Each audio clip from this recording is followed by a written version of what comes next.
हर वर्ष इस तरह का ये सेतु पुल बनाया जाता है।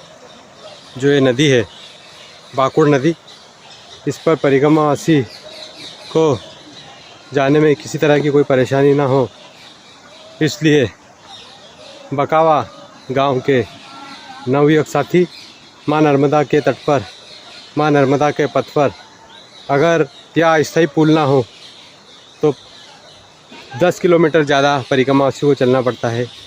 इसलिए इस पुल का निर्माण हर वर्ष है। ये खड़क नदी हाँ।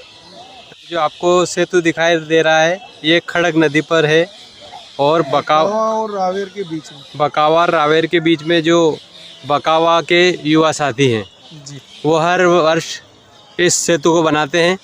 अगर ये सेतु ना हो तो परिक्रमावासियों को लगभग 10 से 15 किलोमीटर 10 किलोमीटर का फेर 10 किलोमीटर घूमकर आना पड़ता है रोड से। और या नहीं हो तो फिर यहाँ से निकलने वाले जैसे परिक्रमावासी हैं गिर भी जाते, कोई का सामान गीला हो जाता है। तो यह सेतु का निर्माण जिसपे हजारों परिक्रमावासी मिलके पिछले साल हजारों परिक्रमावासी इस सेतु से निकल रहे हैं। पिछले वर्ष भी हमने आपको दिखाया था और इस वर्ष भी उस सेतु पर आप देख रहे हैं कि हम दिखाने का प्रयास करते हैं कि इतने परिक्रमावासी अभी सामने खड़े हैं।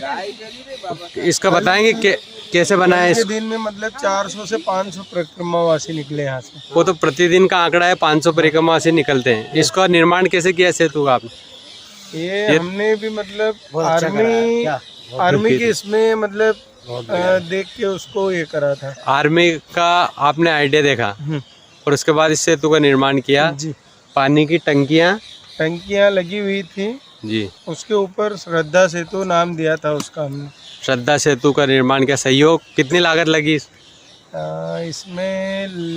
लगभग 75,000 के समथिंग में कुछ लगा हुआ है। 75,000 रुपये की राशि आपके गांव से जन सहयोग युवा साथियों की टीम ने 75,000 रुपये का जन सहयोग करके, और ये एक बार नहीं हर वर्ष कोई राजनीति इसको निकाला जाता है, क्योंकि नदी में ज़्यादा पानी आता है तो ये बह सकता है। इसलिए परिक्रमा मार्ग के समय ही इस सेतु का निर्माण किया जाता है।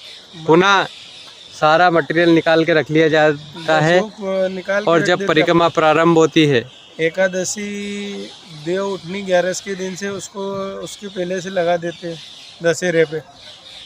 बहुत ही अच्छा प्रयास है आपका। माँ नर्मदा के तट पर रावेर खेड़ी से जब हम चलते हैं तो यह पुल आता है और कहा जाता है कि नर्मदा तट की सेवा देखनी है तो इन नर्मदा पथ पर आप देख सकते हैं अपना समय के साथ आर्थिक सहयोग देकर यह साथी परिक्रमावासियों की सेवा कर रहे हैं। आपका नाम? हमारे भाई आशीष जी चौधरी का सब मेंटेनेंस है इसमें। पूरा समय पूरा मतलब जो बोलते हैं उसको अपना समय के साथ में पूरा सहयोग आशीष जी का है। और आप ये सब देख रहे हैं नर्मदा परिक्रमा रवि सोनी यूट्यूब चैनल पर। पिछले वर्ष भी इस सेतु के बारे में हमने दिखाया था।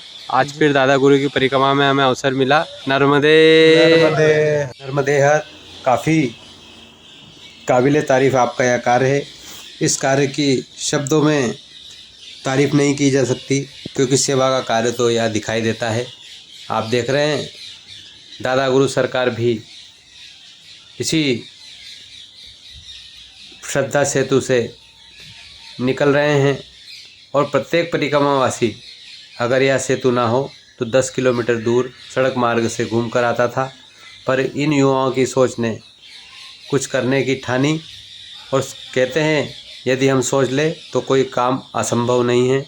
सेना से आइडिया लेकर 60 टंकियों से इस अस्थायी पुल का निर्माण किया। पुनः आप सभी युवाओं का धन्यवाद। माँ नर्मदा आपको सदा प्रसन्न रखे। नर्मदे हर, नर्मदे हर, नर्मदे।